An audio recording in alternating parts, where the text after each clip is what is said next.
We're here with Mairtinn Bailey, who used to stay in Glasgow back in the day. So now Mairtinn is living in Skye. He's an architect by profession, but he has branched out into a language learning and teaching. We're delighted to talk today. He's one of the creators of the enormously successful Gaelic Duolingo app. So, a welcome to the programme, Mairtinn. Thanks for coming on. So I was saying to you earlier, Mairtinn, it's a friend of mine who suggested that we could contact you. So I started using the Duolingo app just to learn a bit of Scottish Gaelic. While lockdown's been on, I must admit, that was what kind of prompted it. And I've got another 4 friends who are doing the same thing, and then Anna Misha, who's a much more pretty fluent Gaelic speaker, she's been doing a wee class with us every week on Zoom. So maybe you could just tell us about how that Duolingo course came about, because I mean I love using it. I'm sure there must be questions about how well it works for people who are, intermediate or more experienced that might be different. But from the point of view of introducing people, it's brilliant. If I might say, perhaps too many references to Iron Brew. Yeah, we weren't getting sponsorship, so we've been asked that a few times. Tell us how it came about. Well, it's something that's been kind of called for a good while now. I think there was calls for a Gaelic course back in 2014, sort of around that time. There was the launch of the Welsh and the Irish courses, and a lot of people kind of asking, why don't we have this for Scottish as well? But the way Duolingo works, obviously, the company themselves, they created about 8 courses, like the English, German, French, Spanish, the main European languages. But all the other courses that are available, all the other languages are created by volunteers. You need to get a team of people with the time, energy, willingness, skills to put the course together, which is easier said than done. It does take a fair amount of time and commitment from people. So we had various campaigns going to try and encourage people to sign up to this. We had Alistair Allen speak out in Parliament and kind of call for Duolingo to set up a Gaelic course. And eventually, I think they got sufficient applications from people who were keen to take part. And the course was launched in what they call the incubator, which is like their kind of online development platform, like for courses in progress. But it's been a very, very small team. Kieran McAnuge, who's a Gaelic teacher, and up until very recently, Oban, now back in Fort William, his hometown, he's been kind of the lead of it from its inception. And there was basically work involved in just translating the vocabulary that you would want at different levels while trying to get more people involved. That's how we kind of got started with the course. I'll not bore you with too much detail of what that involves. It must have been a really enormous amount of work for you all, though, and you did it in a relatively short time, didn't you? Yeah, there's a lot of courses that have been in the incubator for an awful long time. And then when they release, they're in their kind of beta stage, their trial release for an awful long time. We developed the course in record time. And then when we released it into the beta, there's a minimum period of 14 days in beta before you can technically or hypothetically get out of beta. And we did it in those 14 days. So that's brilliant. We were the shortest possible time in beta testing. So yeah, we've worked very hard on it and it has been highly successful. Like you mentioned, the sort of references to Iron Brew.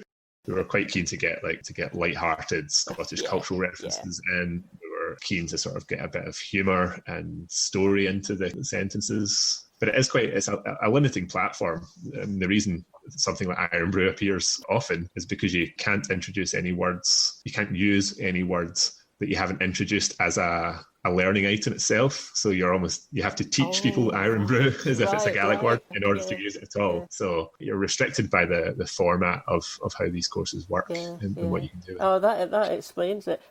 Can't sort of say how much I've enjoyed doing it. And do you know how many people are using the course just now? We passed 400,000 yesterday. Oh, wow. That's unbelievable. And how does it break down in terms of the geographical location of the learners? Do you have that information as well?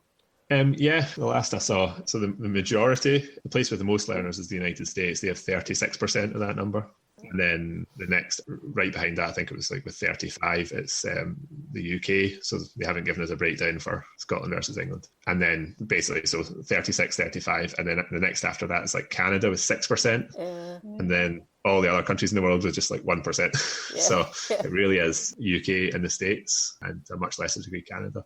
But interesting to see that. Got that sort of Scottish diaspora in America and Canada, don't you? Yeah, it was kind of surprising that there wasn't more in Canada versus the States. Because there's Gaelic speakers in Nova Scotia, isn't there? Yeah. Or even somewhere like New Zealand. Yeah. Anyway, that's just amazing. 400,000. You must be so pleased about that. Yeah, it's great. It's great to have some positive news. I suppose that's the difficulty with minority languages, is it's not an easy task. It's not always good news. It's great to get some positive reinforcement to see the interest internationally. It's fantastic. And I suppose that's why people were so keen to get Gaelic on Duolingo, because of the reach the programme has. You just know it's going to be relatively successful. But I mean, the Welsh course has been out since, as I say, I think 2014 or 2015, and we're rapidly gaining on them.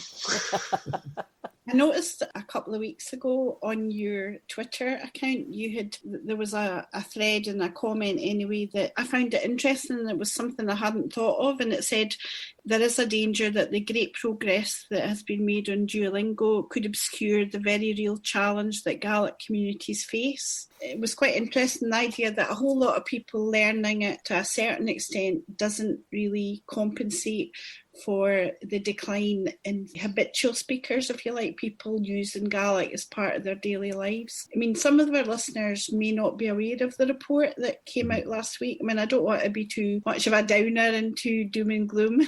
That report was brought out by, was it the Highlands and Islands? University of the Highlands and Islands, so the Soilshire Research Group. So basically what they were saying was that if things didn't get better, that Gaelic could be, almost, I think the moribund was they used in as little as 10 years. Yeah, and that's a technical term that UNESCO use for minority language states. There's a scale and a whole wide range of social factors that they use to categorise language health. And basically Gaelic in Islands is heading towards the moribund stage, which doesn't sound fantastic. How many habitual Gaelic speakers are there? So this research basically identified 11,000. I can't remember the percentage, but the majority of those are over 50. We were talking to a young Gaelic speaker just earlier in the programme, Ewan Smith. He's in Young Scots for Independence. He gave us a bit of a fright there, me and Marlene, when he pointed out that he was only 13 at the time of the referendum for Scottish independence. We were like, oh my God. Anyway, but he speaks Gaelic, and he speaks Gaelic with his family.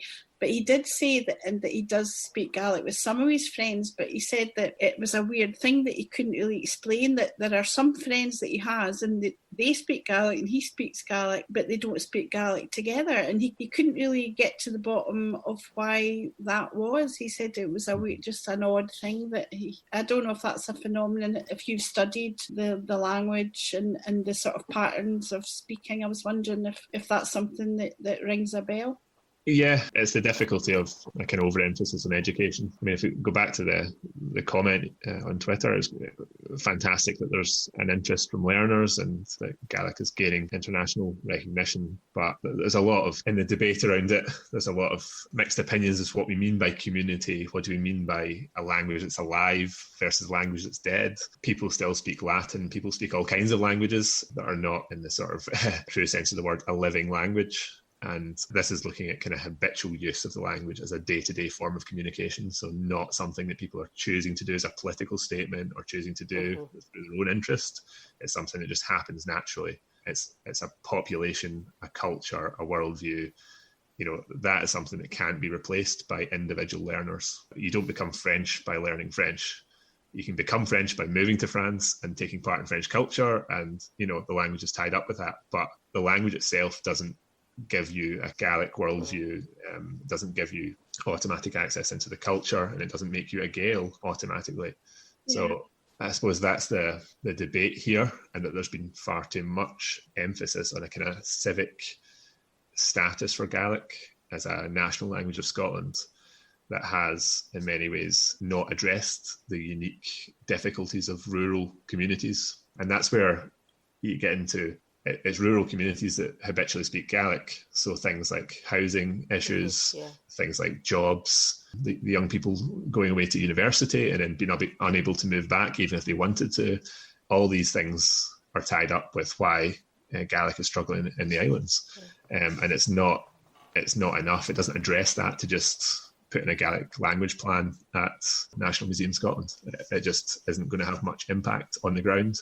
And of course, historically, people were in schools, kids were belted for speaking Gaelic, weren't they? But much as when I grew up in the northeast of Scotland, you weren't supposed to allowed to speak Doric in the classroom. You know, it's the same sort of thing, but only more extreme, it seems to me. Yeah, that's part of the problem. The older speaker generation that we have left were often beaten in school for speaking this language, and told there's no value to it, told that it won't get you ahead in life.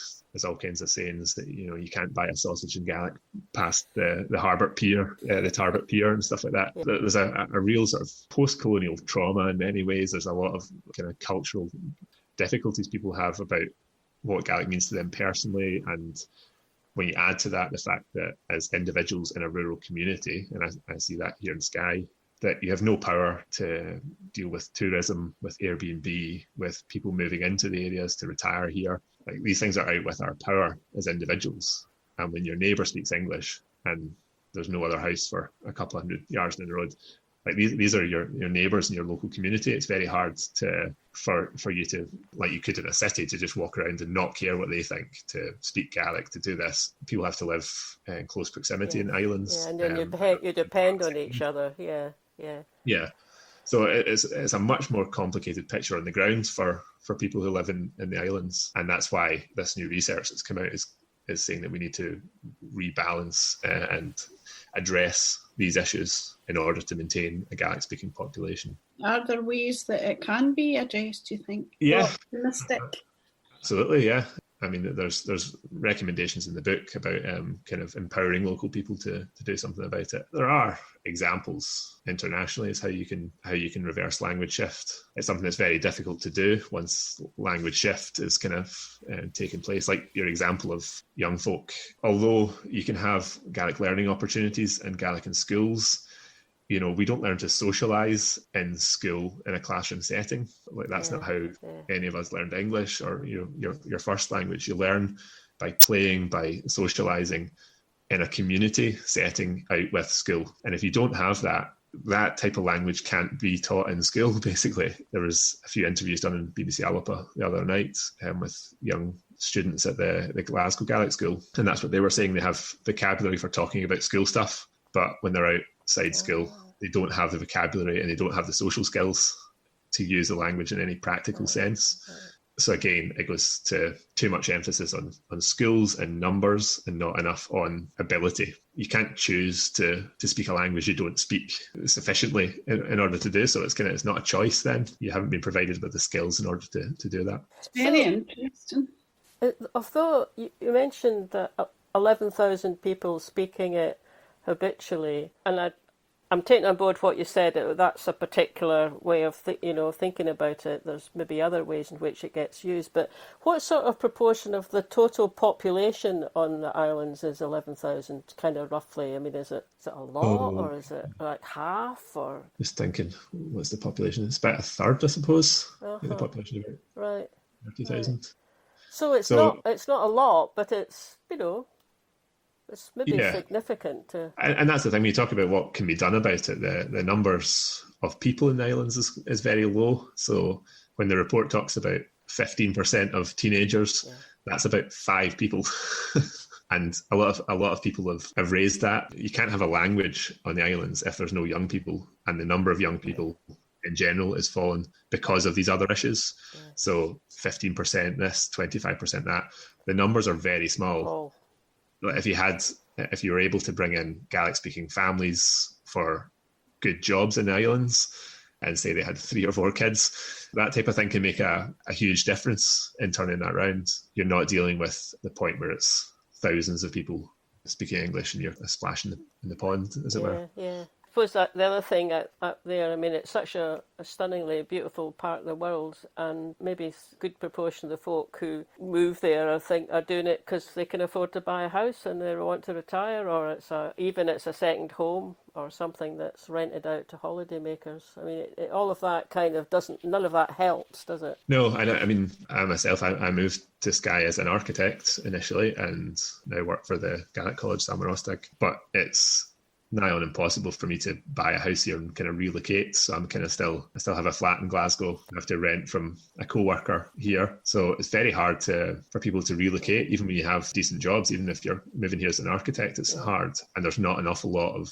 relatively well-paid, stable jobs. A lot of it is seasonal jobs. Yeah, seasonal work, or if there's a contract, like there's quite a lot of Gaelic development officers, but the pay isn't great and it's a year-long thing or a 2-year thing. So in terms of attracting people to the islands. Yeah, you don't have the stability. Yeah. Can I ask you just your own personal background, Mairtinn, in terms of your involvement with Gaelic? Were you brought up in a family that spoke Gaelic? No, like yourself, my mother's from the northeast, so my mother.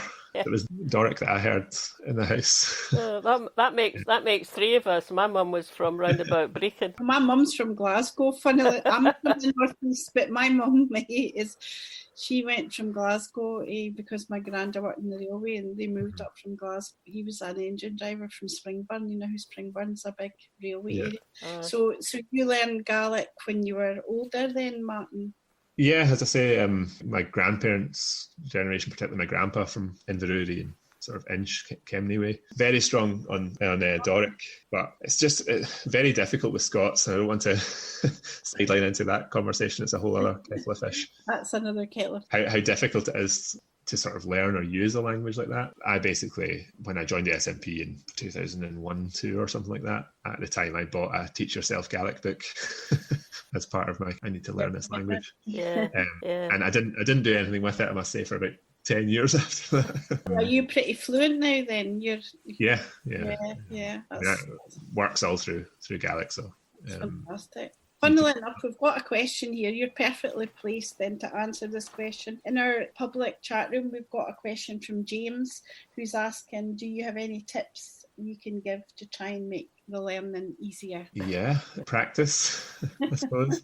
I think the great thing, to return to Duolingo, particularly if you're at early stages, the thing about learning a language is it's a long process. There's no sort of magic bullet in doing it. But the essential thing is bigger, little by little. You do something every day, and Duolingo is great because it doesn't really matter what that something is, as long as you're looking over your notes, revising, practicing what you already know, learning a few new phrases. It's just about doing something incrementally every day, and Duolingo is a great prop for that. Nobody's going to learn language to fluency through Duolingo, or through any single medium or method. I would say mix up what you do. They always say a change is as good as a rest. So switch about the way that you're learning, and try and do something every day, even if it's just 15 minutes. I can say something about how I learned Gaelic and how I started. I started initially working as an architect in Berlin. I think that was around 2012. I was still at university, so I started online, came back to university for my final year in Dundee, and did a bit of Ulpan night classes, just things here and there, but it was quite on and off really. And then I graduated, returned to Glasgow, and started night classes with Glasgow Life, which kind of still run in the Gaelic School in Berkeley Street. So I was doing that again, kind of on and off for about a year. And then the year of the referendum, I was extremely busy doing my professional qualification in architecture and campaigning non-stop for independence. Yeah. So that kind of swallowed my time through 2014. And then, as we all were, when the result came out, completely heartbroken and distraught and wondering what to do with my life now. And I suppose Gaelic was the answer for me. I passed my professional exams, so I was kind of had time on my hands.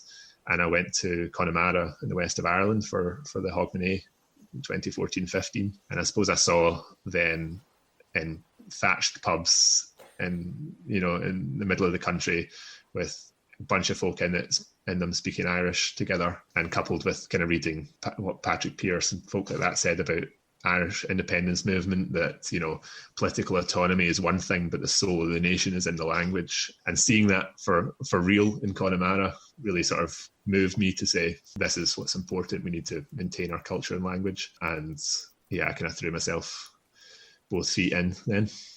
Yeah. What about the culture, music and song? I mean, you've chosen a couple of really good pieces of music for us today, one of which Marlene played before your interview, and she'll play another one afterwards. I just wondered what role you think music and song can play. We spoke to somebody a couple of weeks ago who'd been the consul for Estonia in Scotland, and in the independence movement in Estonia, culture and singing played a massive role, and to the extent that it was actually called the singing revolution. I just wondered if you think that music and song has a role to play, not only in the defence of Gaelic, if you like, but also in the fight for Scottish independence. Yes, yeah, I agree with that. And I think again, going back to the schools, sorry, I'm being interrupted by my cat. Let's go back to schools and how people are acquiring Gaelic that way. People don't really have a good understanding as to why they're in Gaelic schools in general. I mean, I'm not speaking for everybody there, but you need to kind of connect why are we learning Gaelic? Why are there Gaelic schools with the culture and identity? So the Gaelic identity is important for that. Music, traditions, massively important, and just kind of enriching the experience and kind of explaining a bit, contextualizing it as to why people are doing it. And you often find that the young people that come out of the Gaelic medium education with the best Gaelic are those who are also involved in the kind of trad music scene, because they get that socializing experience, they get that context out with school. So yeah, I would agree it has a massive part to play. The songs I picked are quite contemporary blends of Gaelic, and I think both sides of that are important. It's the traditional songs and poetry, and as they stand, are incredibly rich and important. But it's also important that for young people, there's new avenues. And one of the best things that's come out of this report through the week is just the response of young Gaelic speakers on Instagram, don't know what TikTok is myself, but apparently on that too.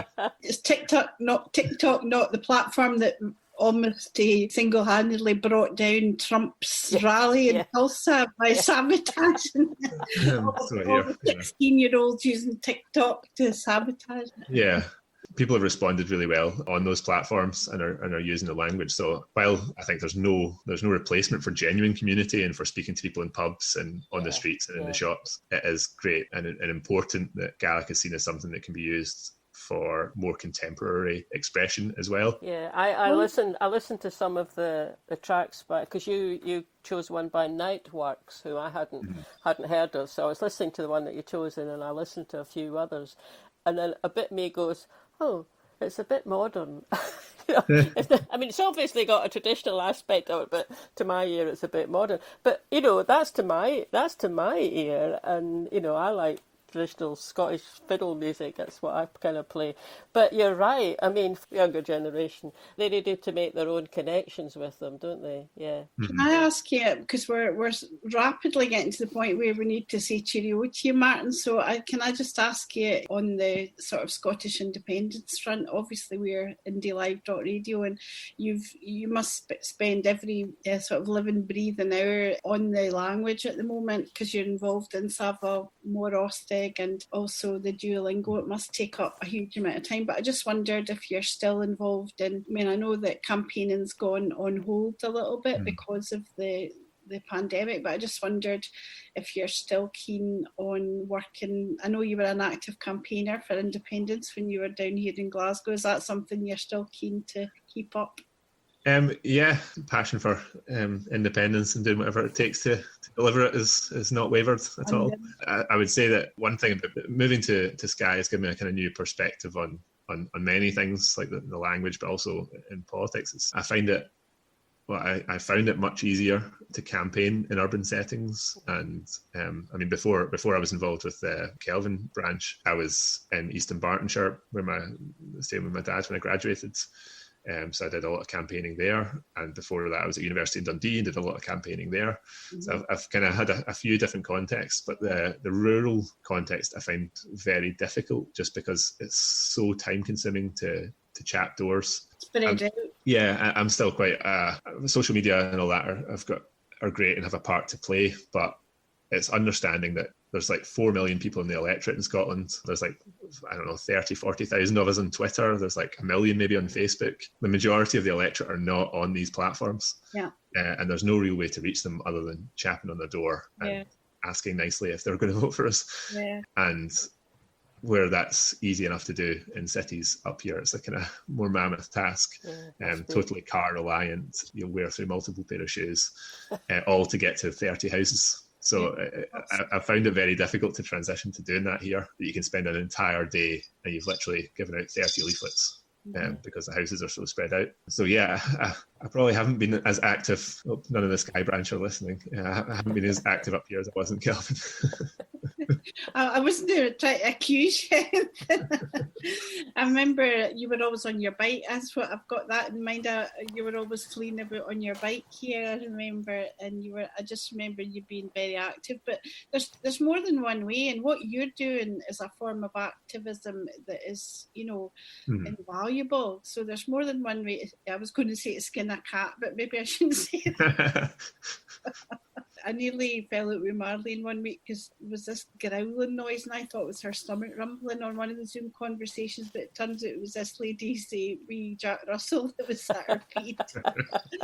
So I do have to apologise retrospectively, Mairtinn. Anyway, Mairtinn, I'm starting to play the rubbish now, so I'll let Mairtinn just finish up with you, because it's been such a pleasure hearing from you. I think what you guys have done with the Duolingo is just absolutely mind-blowing, really. It's such an achievement. 400,000, that's just fantastic. So I'm sitting here thinking, I must make sure that I don't just let it slide the minute we get back to a more normal kind of lifestyle and I'm out and about, because I'm really not out and about very much. Thanks so much for coming on.